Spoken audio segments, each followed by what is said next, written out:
Angelo, my man. Hey, what's up, Corey? How are you, dude?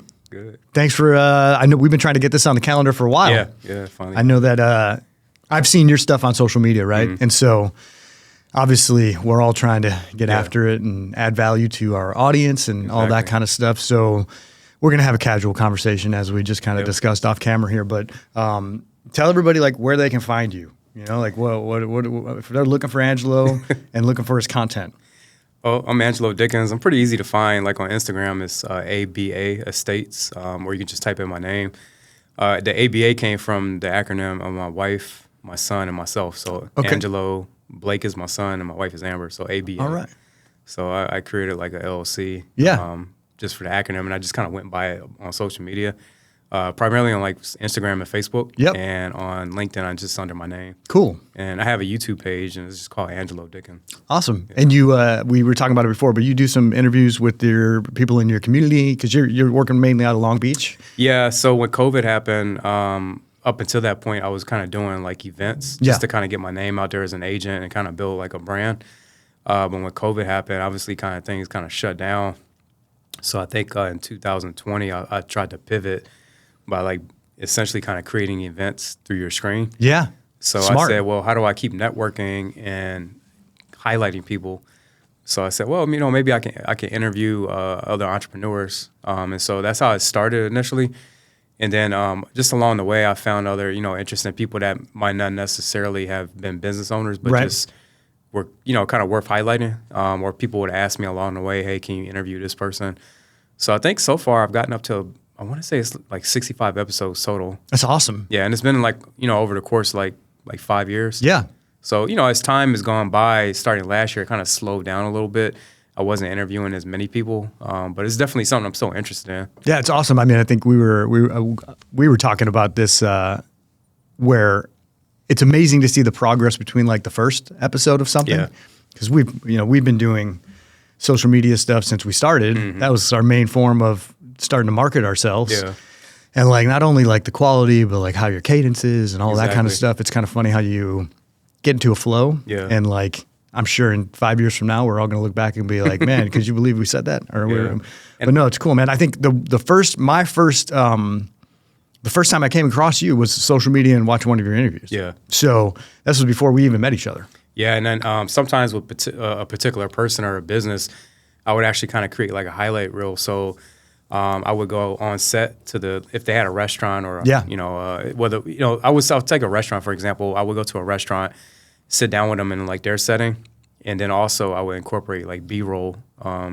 So, you know, but it wasn't like that for each, you know, person. But that was kind of a way to start kind of doing spinoffs. Well, I think a great thing, too, for real estate agents specifically is like highlighting the local community and all the great organizations, right? I think and it's good for anybody, but I've seen real estate agents kind of get into that mode. And I just think it's highlighting the specific community that you're working in. It's highlighting the people that you like being around, that you feel are important. I think I guess like the hardest part about building content is one being, and I hate to throw out this word because it's cliche, but authentic, you know, whatever that means to whoever that is. But ultimately we're trying to work with people that we like. Yeah. Right. I mean, we'll work with anybody, but it's so much more enjoyable when you get an opportunity to create a relationship and be like, oh man, that's a nice person. Like, and highlight that for other people to see because, not everybody's savvy with social media. Not everybody has an interest in being in it. I know I have a love-hate relationship with it also. Yeah.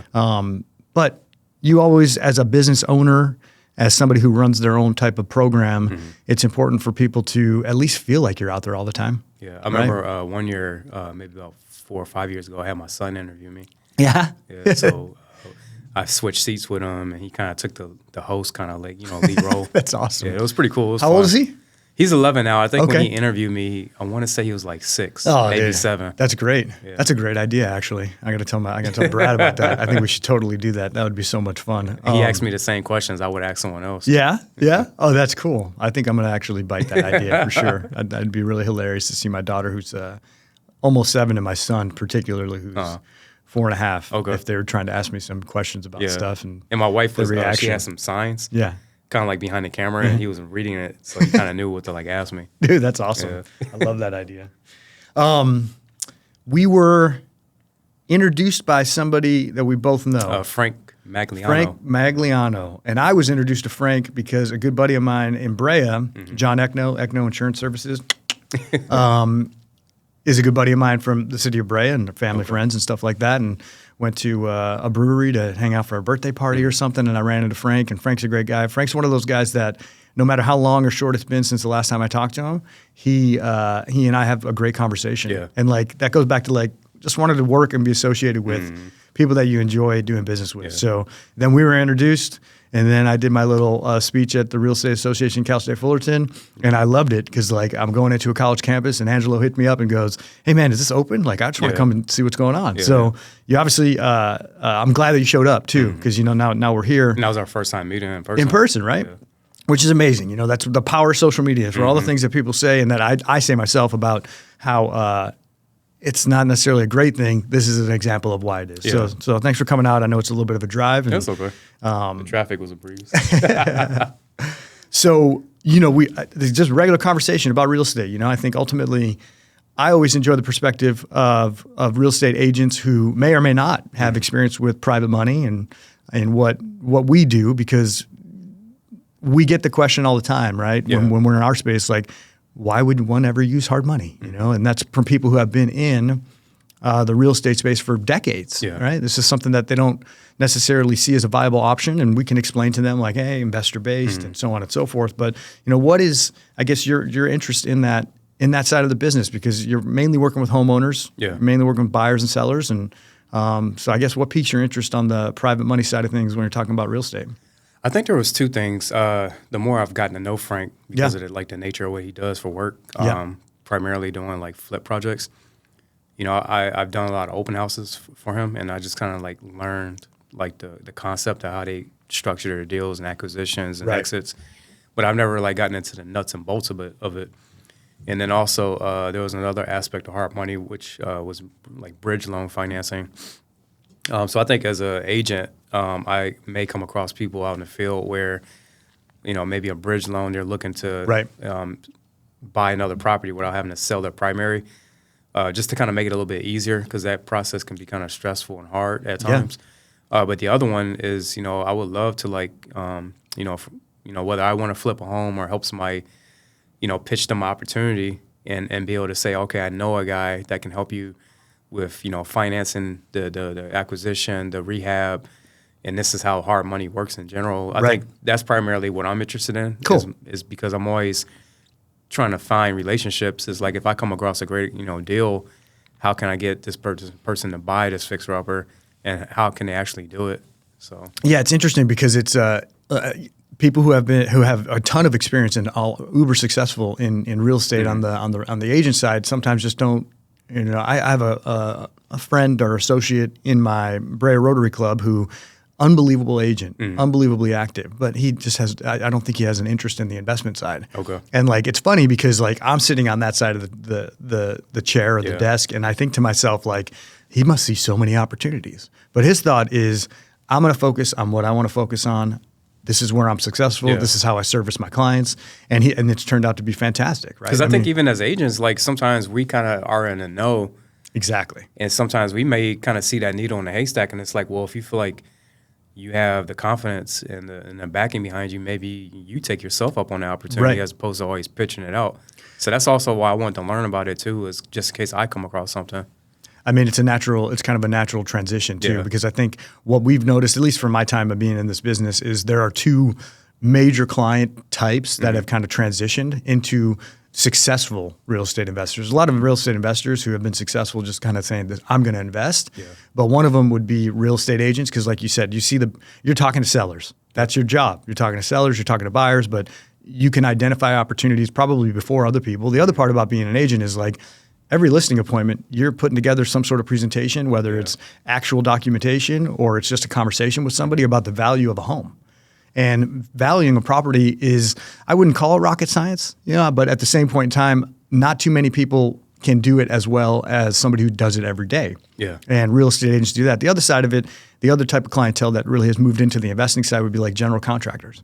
Yeah. Because it's a similar situation, right? As an agent who is helping source a deal for a real estate investor, and then you go, well, how come I can't, do this for myself? A general contractor goes in and puts bids together for that same investment property, and they're probably making a decent amount of money on that, but they're looking at it going like, I know my cost for that project. So what if I just got my hands on the project? And I got my license and bought it myself. Yeah. And so now I can actually do the work. I've got the crews. I got the business to do that. I just need to find the opportunity. The other part of it is sometimes, I may walk into in somebody's house or an appointment and I want to say, hey, I think you're leaving some money on the table. Maybe you could kind of fix this property up. Yeah. And actually get some more money out of it. Some people don't always want to do that, but just being able to have that option to present it.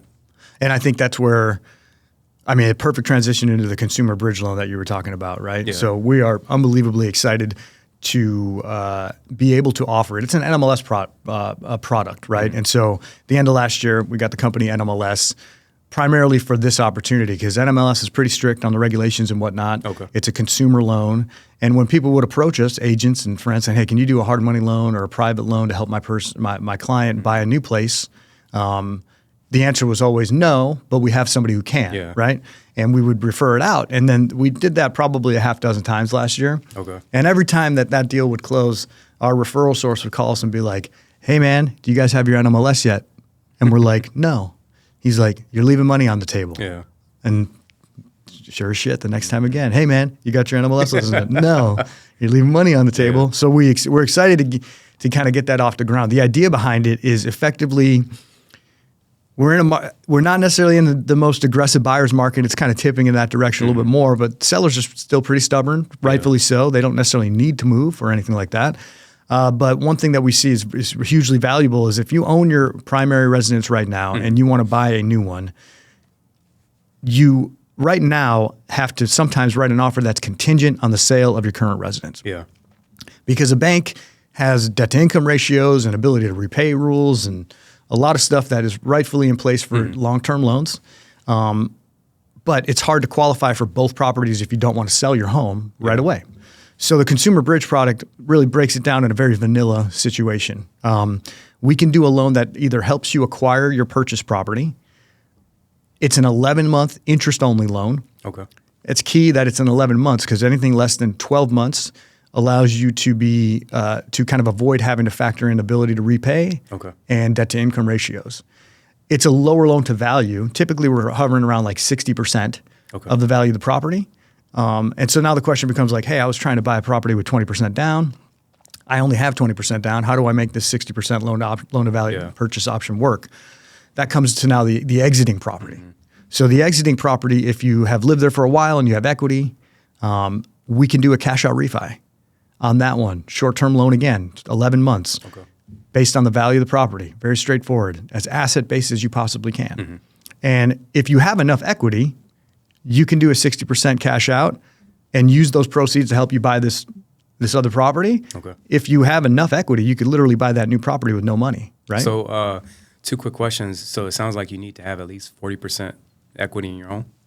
If you're looking to do the cash out refi part, you need more than 40% to be able to access that, right? So it's going to be somebody who probably has lived in their house since pre-COVID, right? The purchase acquisition loan will be about 60% also. So if you have retirement accounts or liquidity or you have money saved up and that's not an issue, you could just do the standalone purchase loan. If you have enough equity in your home but you don't have enough cash on hand, you can do a cash out refi to kind of bridge that gap as well. And then there's another way to do it where we cross-collateralize both properties and just do one loan against both of them. So it's a unique situation, but you're also looking at areas, right? So people who may be a little bit more affluent, living in not better areas, but higher price point areas that can afford that and want to be able to say, hey, to Angelo, like, yo, you recommended that I should renovate this house before I sell it. Yeah. Well, I have, $500,000 saved up. What if I went and bought this new property with a consumer bridge loan? I move out. Now we renovate this bad boy. And then we list it and sell it. Yeah. And so I see that as a huge opportunity. And I think that's where, when we started talking about these loans, my mind immediately went to, because like you said, there are people that leave money on the table, even in my community that I live in, houses that are built in 1980. And if you don't do anything to it, it's selling for X. And if you do even just a little bit, it's all about return on investment at that point in time. The second question I have is when you go to make those interest only payments, is it like simple fixed interest off the actual money that you're borrowing? Yes, it's a simple fixed interest only payment that is due monthly. Okay. Right. And so very easy to calculate. Right. Now that would be something that we could go over pretty quickly too, whenever the scenario comes up. And again, the goal is to the person who exits their current primary, 11 months should be enough time to sell that property. Right. And if whether we do the loan on that cash out refi or we don't, there's enough equity then to then put some money in their pocket. And now they have a resulting 60% value loan on their new existing property. Once they get that old property out of the way, going to a bank and getting a 30-year fixed rate loan on a property you own where you only owe 60%. I mean, you can get 70, 75, 80 and do the cash out side of it as well because you don't have that debt load of the other one, right? It's already sold. So we're excited about that, right? We referred out a bunch of them last year. And of course, the minute that you get your license and get excited about it and all that kind of stuff, we haven't received a call about it, but we got to do a better job promoting it. But we're excited about it because I think it's a good product to offer. It's also a great way to talk to folks about something other than investment financing. I was kind of thinking about it. I had called you a couple of months ago. I went to this particular property in Long Beach. It was a condo. And I saw a lot of value in it, but it needed flooring and new paint and fixtures and whatnot. Have you ever seen a homeowner that owns a home come to you or go to a hard money person and say, hey, I want a bridge loan because I saw a great opportunity. I want to flip it. Right. Or I'm thinking about downsizing or upsizing, and I think this is a great opportunity, and I want to acquire it, fix it up, and then move into it. Have you seen any of that happen? So that request comes through. So there's two delineations of what you're saying, right? So one would be, can I use the equity in my owner-occupied loan to cash out for an investment, right? It's not necessarily a gray area. That would technically be doable if you can verify that the cash out is from the owner-occupied side being used for a business purpose. We don't really get involved with that because it's just not something that our investors want to do a loan against a primary residence. If, let's say, same situation, but they want to upleg and they want to renovate their new home prior to moving into it, like the bridge loan can be a good space for that, right? Meaning if it is going to be an owner-occupied, we can help them with 60% down. Now they have 11 months to get the project upgraded and all that kind of stuff. Then they can move in, then they can refi, then they can sell. So the goal would be, on one hand, yes, we could totally help with that if it's an up-leg transaction where they want to get to a new place. The other side, like we just steer clear. There are some people out there that do owner-occupied cash outs for business purpose, but it's just not something that we're too keen on from a business model on our side. So hopefully that answers that. Yeah. No, dude. Yeah. So yeah, we're really excited about that. I mean, it's something in addition to our traditional private money stuff that we do. Lately, we've been doing quite a bit of commercial bridge loans. We're excited about that. I mean, ultimately, multifamily, industrial space, small office space. So you get, in an SBA world, really aggressive and attractive financing for small business owners. Not everybody fits into that bucket, though, right? Not everybody is buying a property that kind of fits into that bucket. And then everything else kind of falls a little bit below that, right? You're not getting 90, 95% on a multifamily property. So a bridge loan is a great way to buy rental property income, whether it's 1 to 4 or multifamily. But yeah, so that's kind of our stuff. I mean, what kind of questions do you have about that side of the business? I think you answered the bridge loan kind of scenario perfectly. The other one I'm very interested in. Now let's go to the flippers that you do work with that actually come to you consistently. Can you help paint me and the audience a picture of they come to you, they're flipping homes, what are the terms looking like? What kind of goes into that part of the business? Yeah, so that side of the business is really fast paced. That's the part that I particularly enjoy about it. Our average funding timelines on those deals, average, right? So whether we're needed to or not, it's 13 days on the residential side. Wow. And so that's the last time I audited it. I'm sure it's a little bit off that number since then, but to effectively call it 2 weeks, right? So those are the people who, hey, I want to write an offer that is similar to all cash.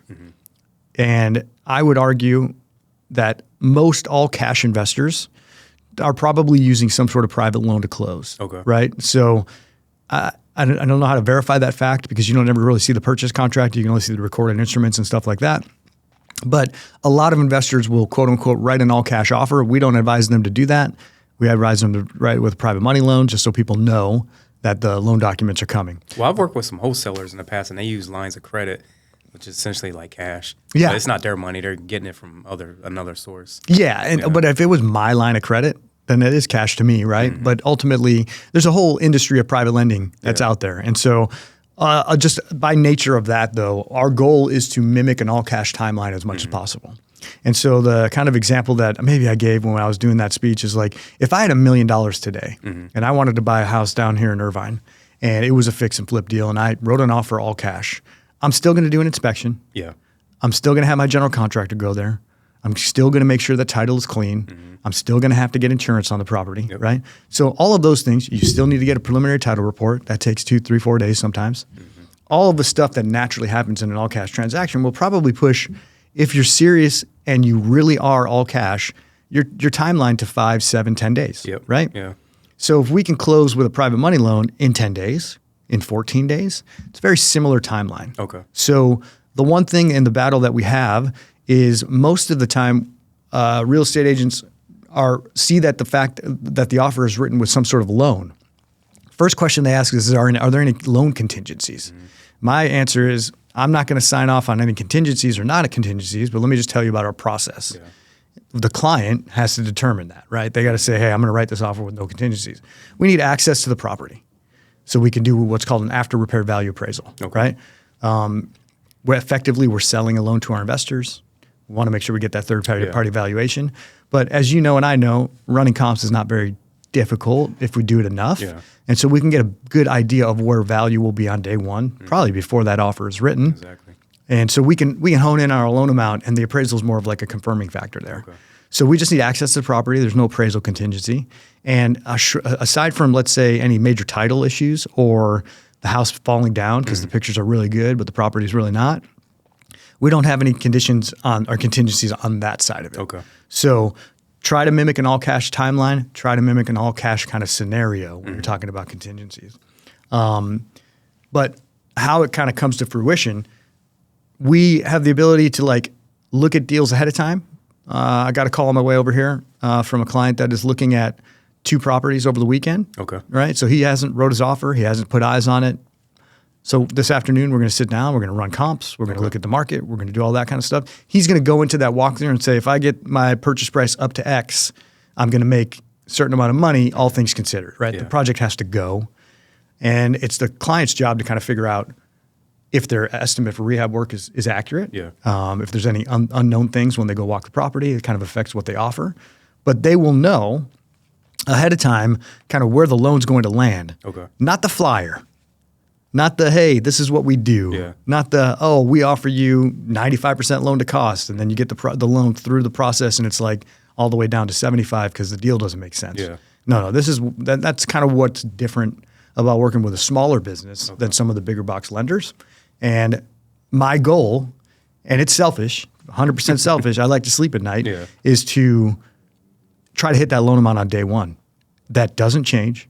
I don't like having to order disclosures. Yeah. I don't like having to reorder disclosures because the loan amount changes. Mm-hmm. It's purely selfish. The cleaner the paperwork, the easier it is for everybody. Yeah. And so we want to hit that loan amount on day one. From a structure standpoint, we're not the most aggressive in the space. Okay. We're very vocal about that. My business partner and I talk all the time about how we don't necessarily agree with where the market has gone and how aggressive it has been because it hasn't been related to pricing. Mm-hmm. So what has happened over the last 10 years is loan to values have gone up and interest rate has gone down, which the risk return profile kind of gets skewed a little bit. Yeah. Now, the lenders that have come into the market have so much money that it's not a problem for them whatsoever. But for us and the people that we want to work with, we want people that have relatively strong liquidity. Yeah. We usually ask for about 20% down. We allow for junior financing, which is a little bit different than some of the bigger box companies. Mm-hmm. So a lot of investors in the space will have private individuals behind them that will help them with the down payment or the renovation costs or a combination of both.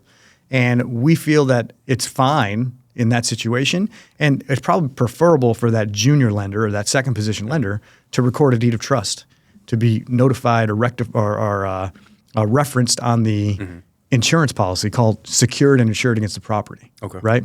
So we're okay with those kind of things, even though we're a little bit not as aggressive as some of the big bucks. But 80% loan to purchase is typically where we like to stay. Okay. If they're looking for a fund control or a purchase plus rehab loan, we can go up to 80% of the purchase plus 100% of the renovation budget. Nice. There's a few back-end metrics there. That was my next question. That's what I was primarily interested in. So when you give funding, you're accounting for the acquisition of the property and the estimated rehab costs. Correct. Okay. So in the purchase plus rehab loan structure, yes. And so what ends up happening is we'll fund the entire loan amount, 80% of the purchase plus 100% of your rehab. We want that combined loan amount to not exceed 65-ish% of the after repaired value. Okay. So, and then we're not big believers in funding six-figure renovations. Okay. The $150,000, $250,000, $300,000 renovations. Yeah. That just puts our loan exposure exceeding the purchase price, right? Like there are lenders out there that will go to like 125% of the purchase price. My issue with that is if you don't do any work to it, now I'm over levered. Yeah. And like it becomes a very messy situation. So we like on the purchase plus rehab, we like relatively cosmetic stuff, but we'll fund the entire loan amount once the deal closes. Let's say it's a $70,000 budget. That $70,000 goes into a suspense account or a third party holding company account, like our loan servicer will hold that. So the client can see that there's 70 in that suspense account when they're making their payments on a monthly basis. And that account is what does the draw payments to the contractors? So we do the draw payments to the client and the client pays the contractors. Gotcha. But yeah, and everything is based on a percentage completion. Okay. So back in the day, there used to be something called like initial draws where we would provide like a 10 or 20% initial draw to get the project started. Title got a little bit tighter on that because they wanted to make sure that the likelihood of mechanics liens were not really there. Because if I wire you 20% today and you don't pay your guys, like for whatever reason, that could be a mechanic lien on day one. Yeah. So we don't do an initial draw. What we do is based on percentage completion. We'll have a third party company. The day you order a draw, we'll order an inspection. And when you submit the loan to us, you're submitting to us a line item renovation bid. It can be from a general contractor. If you're managing a bunch of subs, it can be from you. But what we want to see on that bid is like very granular detail. So it's not kitchen, $25,000. It's like kitchen header and then cabinets, $6,500, countertops, $1,500, flooring, fixtures, appliances if you want to get there, right? So that when the inspector goes out to the property and inspects that kitchen, you don't have to have the kitchen 100% complete, nor do you have to have the inspector saying, if it was a total line item of $15,000, oh, you're only 20% complete. And you're like, no, I'm not, I'm 50, right? So we give percentage completion for each line item, and then that total throughout the entire house is what we release to you at that point in time. And so you need to find a contractor that's willing to do a little bit of work to get started and then get paid. Yeah. Not taking an initial payment. Well, so yes and no, right? If you're able to do that, I don't know if there are any contractors out there that will do that. But in the purchase plus renovation type of loan, I always recommend having some float money. I call it float money. It's not a technical term, but like have some money to get the project started. Out of your own, not from the payment that you guys are reserving. Right. Account. Okay, gotcha. Right. So you can put a deposit down with your general contractor, and then you can get that project started. And then once you get your first release, you kind of get some of your money back, or it's worked into that, right? Because the one thing I'll say, no matter who you're working with that has a fund control, that's a learning process. Yeah. Right. You're going to think you're 40% complete. And because of the way the numbers on the bid total up, it's 28% or 30%. So there's always that variance. Yeah. But that goes back to like who you're working with as a lender, right? Okay. Because if I was in the business of writing you a loan that left you no money after we funded, I'm not doing my job, right? And so ultimately what we want to do is kind of take a look at the whole picture and really understand like where you are from a liquidity standpoint. And if you can do it, fantastic. And I never want to fund a loan that puts you in a bad spot on day one. Okay. Right? I don't want to fund a loan that puts you in a bad spot on day 90, 120. Yeah. But there's some irresponsible lending going on out there where, people don't have money to start projects, and it's just risky. It's a chase to get capital out, and that's there's a short end game in those kind of things. And when you're working with flippers that bring you deals and they're requesting money from you, do you guys do your own like underwriting value and exit and all that? Yeah, so we do everything in-house, 100%. Everything from initial loan application all the way through post-closing. We draw our own loan documents. We have our own investors. All of that kind of stuff. And so throughout the process, there's standard needs lists that you need to get a file submitted. There's standard property-specific items, purchase contract, prelim, escrow, rehab bid, the appraisal, in order to get your property or your loan submitted to underwriting. Then underwriting happens, then we have prior to doc conditions, and then we kind of get it rolling. Since it's asset-based, though, the one of the misconceptions is like it's as much documentation as a bank, but no, it's really not. It's like an app, 2 months of bank statements, driver's license, entity docs. It's very basic information because we're mainly focused on the asset. Gotcha. And we're also focused on like, can you pull the project off, and do you show us on paper that you can? And if you don't, like, how are we going to do it? Right? Oh, there's another investor I'm working with. Okay, cool. Like, let's figure out how we can document that, right? How do you all protect your investment in the property? Do you have to add yourself to title or a mechanical lien? How does that work? No, so we just hold a first position on the deed of trust as the lender, right? Gotcha. So, and that's our beneficiaries or our investors will do that. So we are, and then we're also getting title insurance, lender's policy, and we are also referenced or the mortgagee and additionally insured on the insurance policy. So it's a lot similar in that sense from the mechanics to a traditional loan. It's just the steps to get there are like very much truncated, yeah. And if someone doesn't honor their agreement with you all, sounds like it's pretty easy for you to take back possession of property. And not in California, it's not. No? Okay. No. So, and I say that half-wittingly because we're not in the business of trying to do that. But ultimately speaking, we want loans for performing borrowers, right? That's kind of where we are. And so we haven't really had to go through the foreclosure process too many times. We've had a few deals that have gone to notice of default, notice of sale, but they were cured. But there's a process in California. You got to file a notice of default after the second missed payment.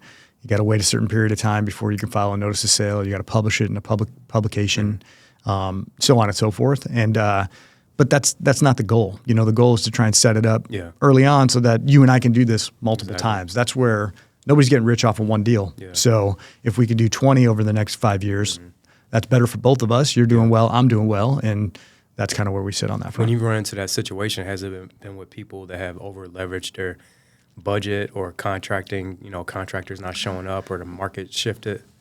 So it's a little combination of both. I think sometimes people get into a situation where they bite off more than they can chew. Yeah. Maybe taking on a bigger project than what they are accustomed to, and like maybe doing 3 of them at a time. Oh, wow. Right? 3 big projects, going from a $500,000 purchase price to a 1.2 and buying 3 1.2s. The other part is timeline. Material cost, labor. Timeline's a huge one. You work in certain cities are a lot easier to renovate, and then you work in certain cities that aren't. And so if you go into LA and you're trying to do a historical home, that's going to be a lot different than going out to Riverside and doing a cosmetic flip, right? Exactly. And I think people have the best intentions to try and get everything done the way that they want and the way that they need, but maybe whether it's naivete or it's just what they don't know, they sometimes run into trouble there. Okay. But right now, there's also the other side of it that people are genuinely over-leveraging their positions. There's not leaving enough room or margin for error. If you get an 85% loan-to-cost loan, you don't really need much to go wrong to make that deal not profitable. Yeah. You go a couple extra months than what your initial plan is, property prices pull back 2 to 5%. Yep. You're kind of in that position where you're kind of looking at a net negative deal, and there's only so many people out there that can absorb negative deals. Yeah. So I think that kind of got me through the middle part. So I understand the beginning, the middle. What's the end of this look like? Like, I guess the work gets wrapped up, the house gets listed, it sells. What's that part? How's that play out? So the fund control acts as in that structure, right? We don't do all of our loans don't have a fund control. If somebody wants to manage the fund themselves, then we just do like a straight 80% loan to purchase loan. But in the fund control structure, the idea is that once the work is completed, then that account, the last draw is ordered, and then that account is zeroed out, right? And then from that point in time, you just have your principal mortgage amount. Since it's an interest-only loan, that doesn't change. You list the property with your real estate agent or by yourself if you are an agent, or you hold the open house. Typically, our fix and flip loans are going to be 12 months long. No prepayment penalties. If you can do it faster, fantastic.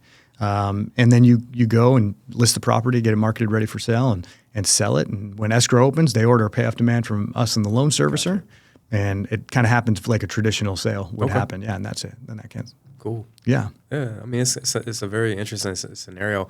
I've never been through the process like flipping homes. Like I've bought bank-owned properties and to hold as rentals. So I guess I have kind of gone through the flipping process, but I never have utilized hard money and had to pay a hard money lender back. Right. So that's why I was kind of mostly interested in it, was just getting educated on it, just in case I ever come across someone that needs the information. Yeah, and it's not as like a shady situation. Yeah. It's not like I always make the joke, Uncle Guido's doesn't have a baseball bat in his trunk. Can you pay? There are official mortgage statements. There's a borrower portal that people will log into to see when their payment's due. Yeah. There's an ACH form that pulls the payment on whatever date between the 1st and the 10th. There's like systems involved that like we want our loans to perform. Mm-hmm. Our interest is not owning the property, nor our investors, because that's who would end up having it. Their interest is the passive income that they can get by quote unquote being the bank, right? Earning a relatively strong rate of return on their investment secured against a real asset, which is real estate. That's the protection. Yeah. But there's a lot of speculation that goes into that investment because we're banking on the client to add value. And if they don't add value, then our loan becomes riskier. And so that's where all the protections kind of come into play. But mortgage statements to see what you're doing, rehab draw reconciliation to get the report to show you what you have left versus what you've already done, the report that the inspector guy goes out and shows to say, hey, this is what we're accounting for, an opportunity to advocate for yourself if you disagree with something.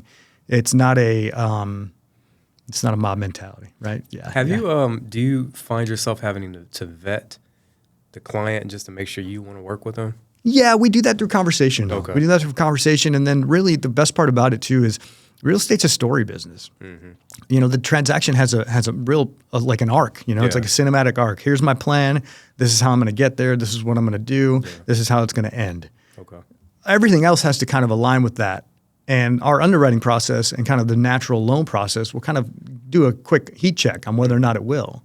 So if you tell me you have great credit and then your credit report comes back at 600, I don't really care that it's 600. I care that you lied about me having great credit. That's the problem. Yeah. If you tell me you have $500,000 in the bank and then you send me fake bank statements, like that's a problem, right? It's happened. Yeah. And so ultimately speaking, the conversation and the rapport that you build is just going to set the table. Okay. The documentation part should be the easy part. And so there are some deals that are quote unquote hairier.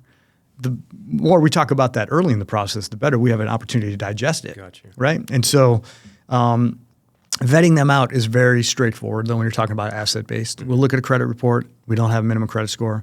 We'll look at bank statements, see what liquidity is. We'll look at retirement accounts if you want. Okay. Ultimately, can you afford the loan? If you can afford the loan, then let's rock and roll. So it sounds like it's not like a syndicate where you're having to be an accredited investor or buyer. You're more so looking just what they have on paper. Yeah. Okay. So our investors on our investor sides are typically accredited investors. Okay.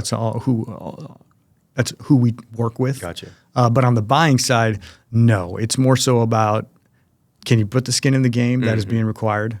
And do you have the money to make monthly payments and renovate the property? Okay. Or see the renovation through if we have a fund control. So it's very plain vanilla. It's not rocket science. Gotcha. Yeah. Okay. I'm not the smartest tool in the shed, bro. So, but yeah. Did you have like any more questions for me? I mean, your areas of focus, is it price point? Is it neighborhoods? Is it what kind of gets you excited about being in this business right now? Over the 10 years, I'll be in real estate 10 years in August. I've tried to touch every box and, every corner, right? So I do go to like expensive properties. I go to cheap properties. I go to different cities, different counties, because I want to be like more of a well-rounded agent. I'm not necessarily like what's considered to be a luxury agent. Okay. I think I've done some higher end deals. Whether or not I break into that sector, it is what it is. If it happens, great. But I feel like at the end of the day, I want to be able to connect and resonate with anyone that I'm sitting down with, whether it be someone that has a $2, $5, $10 million house or somebody that's a first-time home buyer. Yeah. Shopping in Long Beach or Compton for a $300,000 condo. I don't want to feel like when they're sitting across from me that I think I'm better than them. Yeah. Or vice versa. And, over the years, I've learned to just, the deals that are going to be out there for me are going to be for me. Learning not to, chase people and being confident in my ability and who I am. So I know that I'm not going to be, everyone's cup of tea. Mm-hmm. And I've learned to, over the years, also, have higher standards for the clients I want to work with. But I would say that I have kind of shifted or pivoted my focus more towards, and I'm in Long Beach, so it's different, right? So I am in a lower kind of cost, like coastal area. Obviously, my standards would probably be different. Like I was in Santa Monica or Venice, but I found that in Long Beach, if I divert my attention to in between $600,000, which could be like a 2-bedroom starter home, to maybe like $850,000, $900,000, I found that's a little bit more realistic because I feel like there's more of those people participating in real estate because they're very sensitive to interest rates and also the affordability of buying a home. I hear that people shopping over $1 million or 1.1. Yeah, they probably have like more means, but they're also going to be sensitive to interest rates and pricing. But those are probably people that already own real estate, maybe kind of trading up to a bigger home, or they have investment properties already. So I found that as the market changed and it slowed down and not as many people had an appetite to buy, I started even changing the areas where I would want to do open houses because I'm trying to meet people that actually want to transact. Yes. I mean, anybody can go to Newport Beach or Beverly Hills and want to go hold open a $5, $10, $15, $20 million house, but like, what's in it for me? Right. And are those people going to want to work with me? So, I mean, it's great exposure. I go preview properties out in LA. Of course. But it's just because I want to immerse myself in real estate. I want to see stuff. I think the highest home I've ever been in was like $120 million. But just being able to say, hey, I've been in a house like that. This is what this type of property looks like. It was a spec home, ground up, new construction.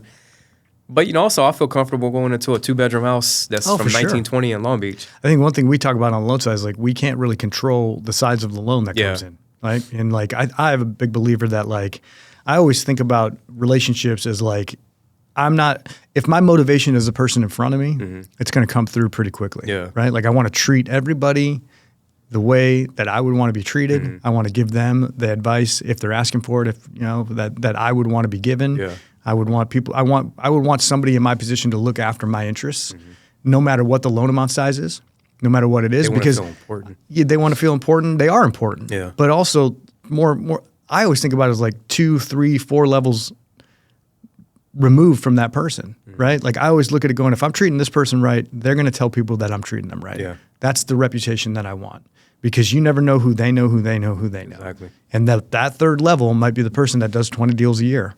Might not. Is it likely? I have no idea. It's not the point, though. The point is just treat people and treat the deals as if they're their own important thing because they're very important to the people involved. And if it becomes not important to you, you're not doing a service to your client. I found in my market, when you start kind of getting over 1.5 to closer to 2, that market kind of moves a little bit slower. So I found that, people are actually actively trying to participate in real estate, kind of in that 6 to 900. I think in Long Beach, our median home price is about $825, $850. But if you go to the South Bay and El Segundo, that could easily go up to 1.2, 1.3. So it's wild. It just depends on where you're kind of finding yourself working at.